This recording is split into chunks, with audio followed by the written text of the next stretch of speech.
The New York Giants are back on Monday night. It should be an exciting time for Giants fans, but there's a lot of trepidation out there.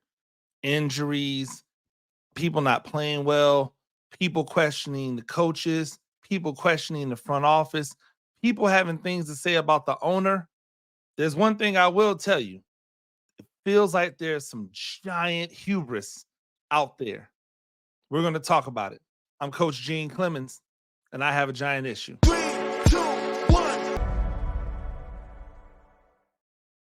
Ladies and gentlemen, welcome back to another edition of A Giant Issue. I'm Coach Gene Clemons, New York Giants on SI. That's where you can find all your New York Giants news and information.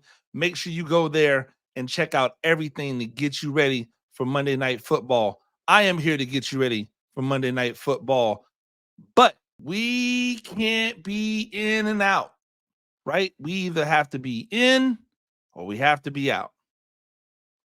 The in and out doesn't work. What do you mean, Coach? Well, we can't go, Daniel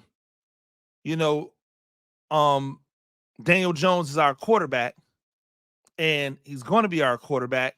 Like, he's played well, boom. And then he has bad games, and we go, oh, my God, it's the worst thing. You got to pull him. You got to get him out of there.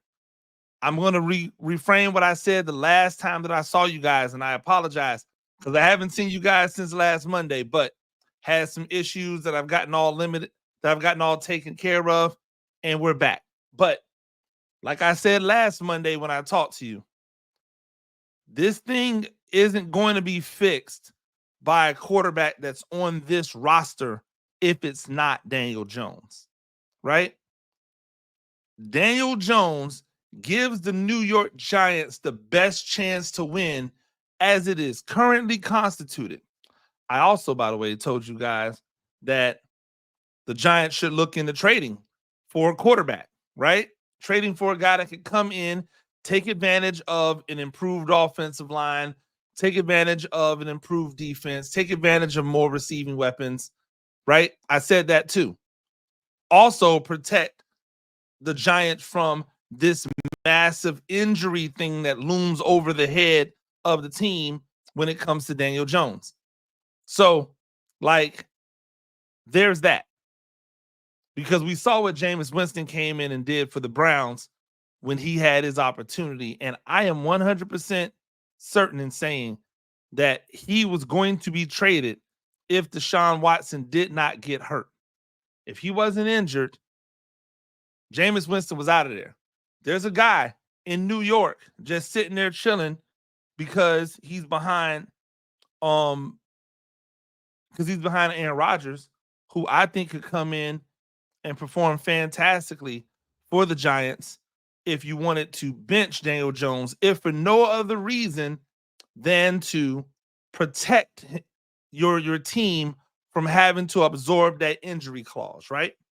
So if you wanted to keep the team from having to absorb the injury clause and you said, hey, we're going to bench Daniel Jones, not because he doesn't give us the best chance to win on this team right now, but because we can't afford to not be able to hit the reset like we want to hit next year because we have to fully guarantee his contract next year, right?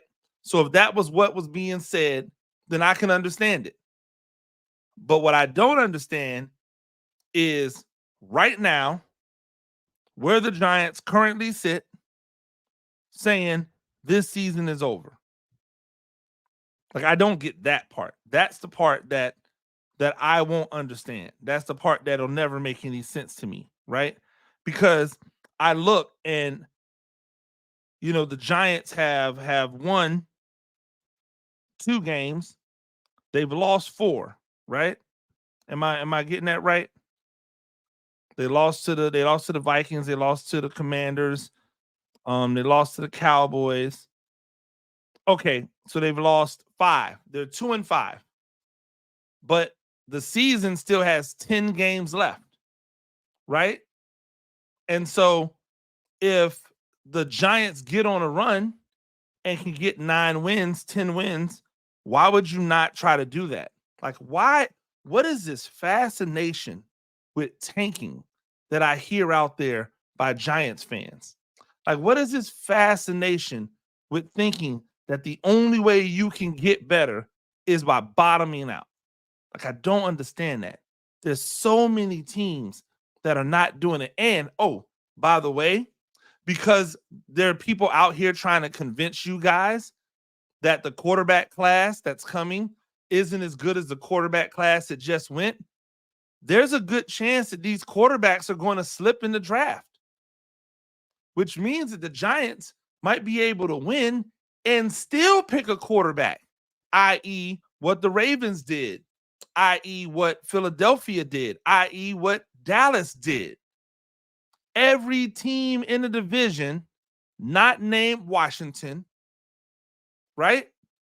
Every team in the division, not named Washington, found their franchise quarterback in the second or third round. I can't remember now because it's been so long with Dak.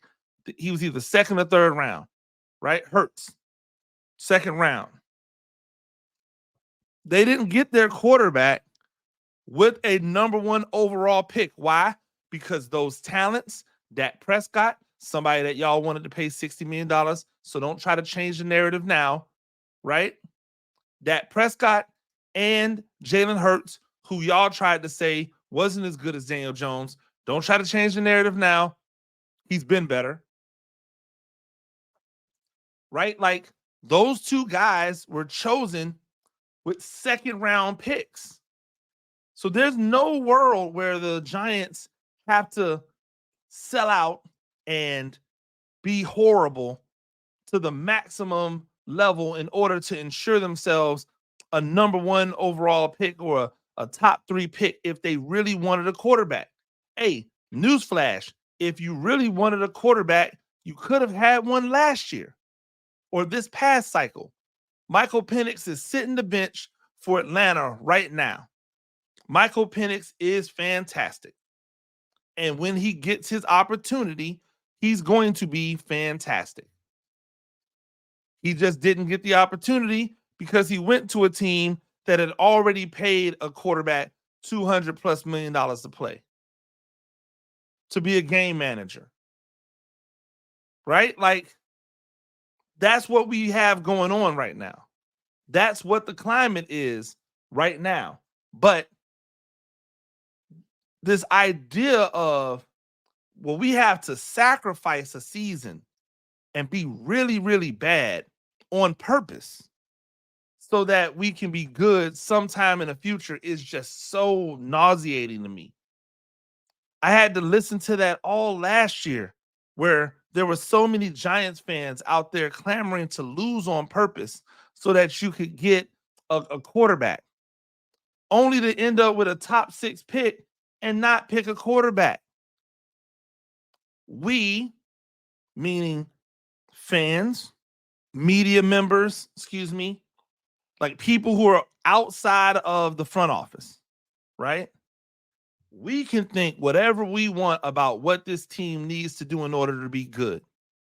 But what we're learning is this team has an idea of what they want to do, and they're not going to be moved off of it. And they have the support of the owner, right? Because this week we got the stamp of approval. Hey, the seal, hey, you're safe. These guys are safe. They're going to be back, right? We got that. Now, I don't know if it's real, but we'll take it for face value right now. They're going to be back. And so if you know that they're going to be back, and you know that, hey, almost anybody with a brain didn't want to lose Saquon Barkley, and the people who did want to lose Saquon Barkley with a brain, they were overthinking it. Those are the people who were overthinking it, because all of them said, well, I'm not saying that Saquon Barkley isn't really good. I'm just saying that we're not in a position, and running back is a luxury position. But what they don't understand is that running back's not a luxury position. It's not. It just feels like a luxury position because the people who back up the high quality running backs are still really good. The difference, it always ends up being, can that person on any given day do what this person can do on any given day? And the answer is always no. Saquon Barkley yesterday had a bad day in Saquon Barkley world. That same day, if it was put on Tyrone Tracy Jr. or Devin Singletary or Eric Gray, we'd all be out here going, oh my gosh, we got one. You know how I know? Because we did it with Tyrone Tracy Jr. It was a normal day for Saquon Barkley that had us all, me included, going Tyrone Tracy Jr. Now, I didn't jump as far as some of y'all did, where people were trying to say, oh, well, Saquon who? No, we didn't do that, but I didn't do that. But like, that's what we're looking at. So to bring this all back full circle, if the front office really values trying to win and they're really out here trying to win, why not make that call across the street? Hey, how much would it take for us to get Tyrod Taylor back here? We know that Brian Daboll never wanted to lose Tyrod Taylor. He said, hey, I like the idea that we're going in with the same quarterback room that we had last year. Well, if you brought Tyrod Taylor back in, you'd have the same quarterback room. You could put Daniel Jones on the bench, not because you want to punish him, but because you have to protect yourself from having to absorb money that doesn't put you in position to make the team better. You take Tyrod Taylor, you trade for him, and then next year you draft somebody. And if they're not ready to go day one, guess what?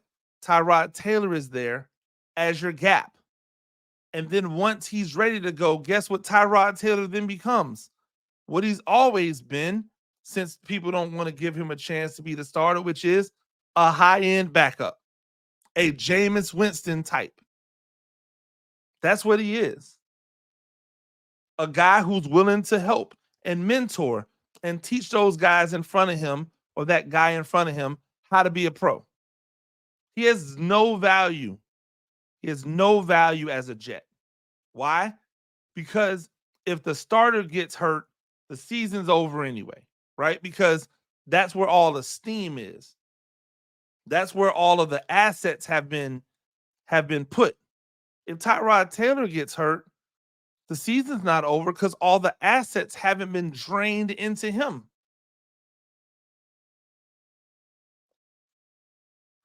If not Tyrod Taylor, somebody. Because why would you let 10 games go by and just have it be like status quo? Why? It could be hubris. It could be hubris. It could be this coaching staff. It could be the coaching staff and the front office saying, no. We're going to show you that our way is going to work, right? Why else would we be getting ready to watch Joshua Zudu play left tackle again? Hey, thanks to all of you that watched my breakdown of the offensive line up against the Eagles pass rush. What was the one thing that came out of there? It wasn't just that Zudu was bad. It's that Illuminor was bad as well. It's that Van Roten was bad as well. It's that John Michael Smith didn't have the best day. It's that John Runyon Jr. was just like okay. That was the worst performance I had seen out of an offensive line since last year, where the offensive line was comprised of a bunch of dudes that came off the street. So, like, don't tell me that Evan Neal can't play on this offensive line. Because if Evan Neal had the game that Jermaine Illuminor had versus Philly, you all would have called him a bust. You all would have said that he needed to get demoted right now. You all would have just said, hey, cut him.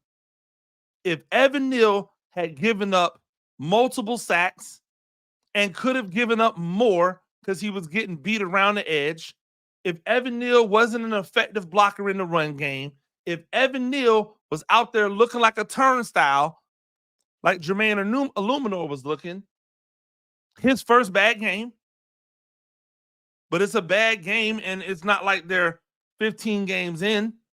They're 7 games in. If Evan Neal looked like that, you guys would have lost your mind. So I don't understand how Jermaine Illuminor gets the pass. I don't understand how we don't mention the fact that Van Roten was getting ran by and twisted and punched in the mouth. I don't understand why we don't talk more about Jeremy Azudu out there. Joshua Azudu, excuse me. I don't know why I keep saying Jeremy. I apologize, Joshua Azudu, because even though I don't think you played well, you don't deserve to have your name mispronounced or even like another name put on you. So Joshua Azudu, I apologize.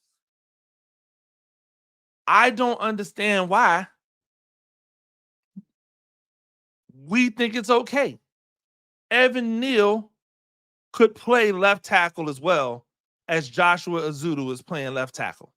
Evan Neal could play right tackle as well as Jermaine Illuminor is playing right tackle. And you know what Evan Neal doesn't have? He doesn't have a clause.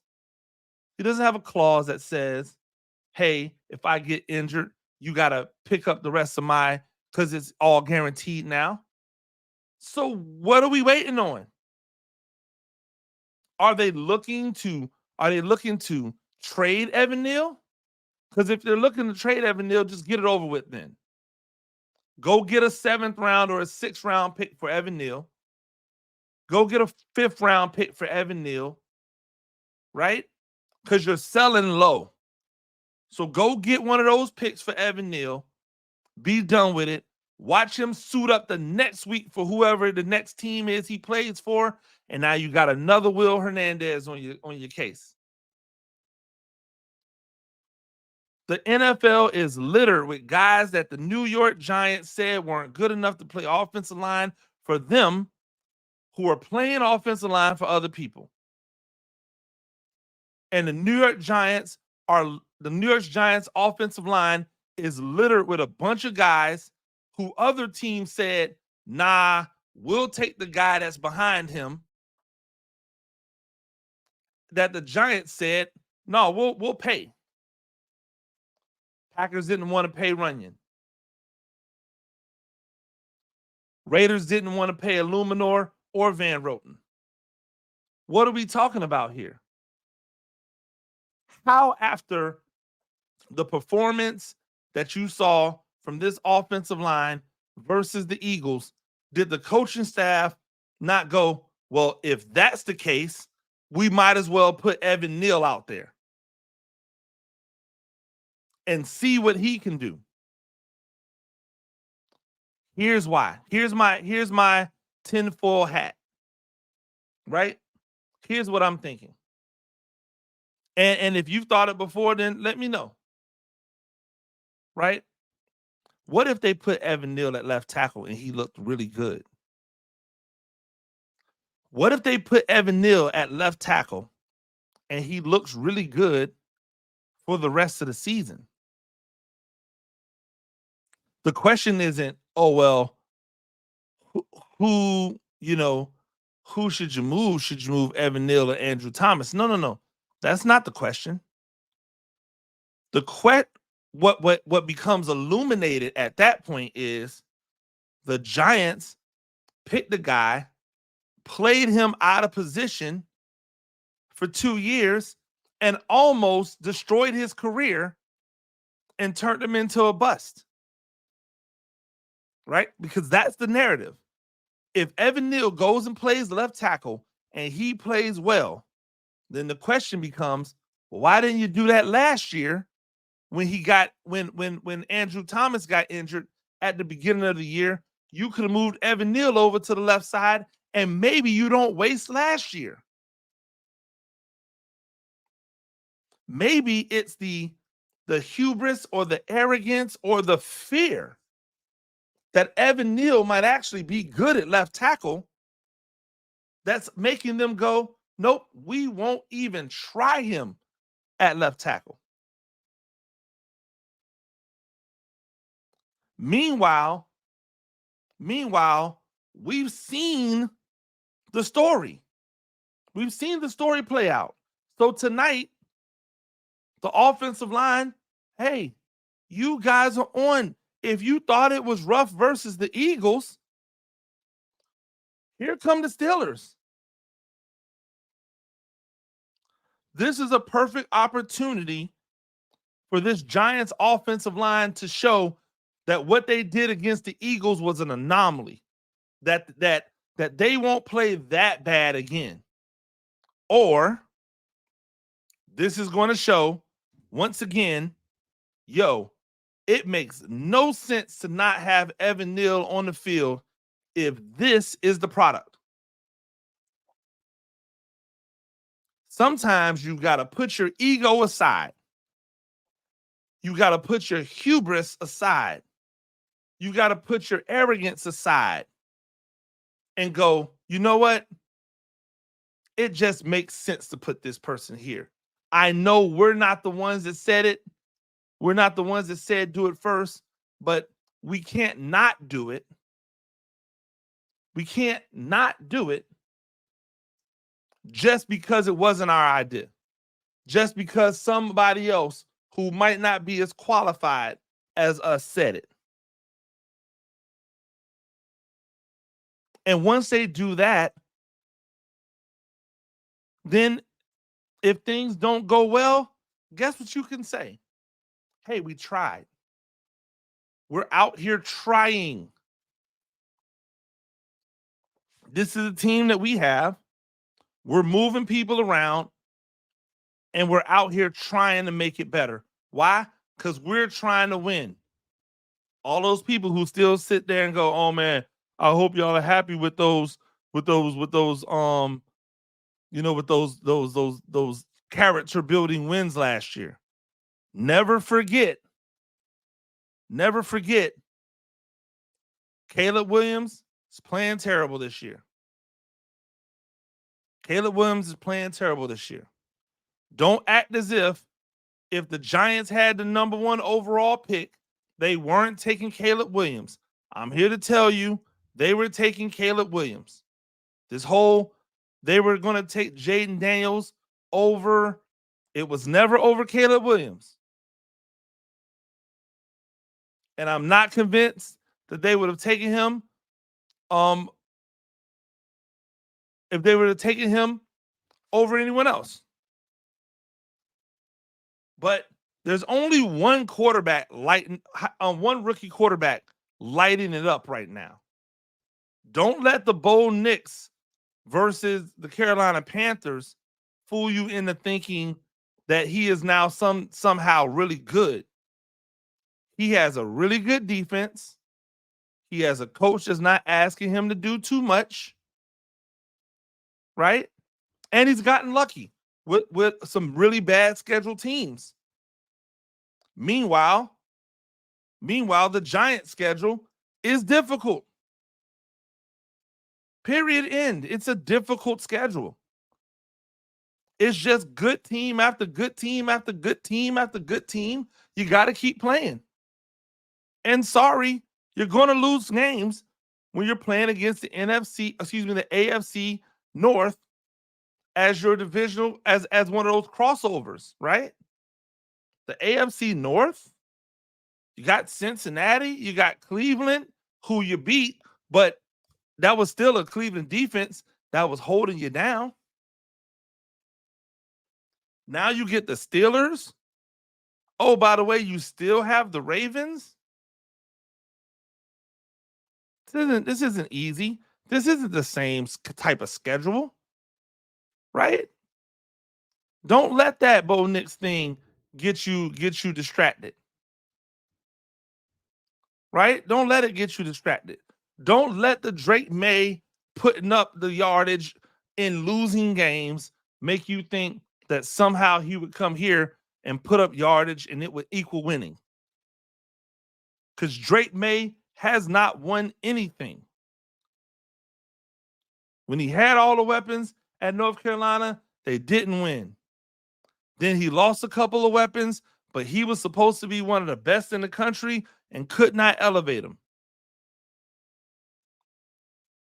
Meanwhile, you saw a dude like Jaden Daniels play with talent that wasn't to the level of the talent that he played with at LSU when he was at Arizona State and helped elevate them. Then he took that leadership and that ability to elevate, walked over to LSU, like struggled through what was an up and down season as he got used to the offense, and then came out and won the Heisman. Drake May got progressively worse. What am I telling you here? Is that there are times where you play, right? Or excuse me, not times when you play, whenever you play to win. Because you don't know what that can turn into. You don't know what it could turn into. You think a lot of people thought that the 6 pick would turn into Malik Neighbors? At the beginning of the year, you think Malik Neighbors was the, oh my gosh, we want to get him? No. At the beginning of the year, the only 2 quarterbacks they had as first round talents were Drake May and Caleb Williams. Caleb Williams has had a couple of games where he's played well. Drake May has had a couple of games where he's put up stats, and now he's hurt because he's a crashy.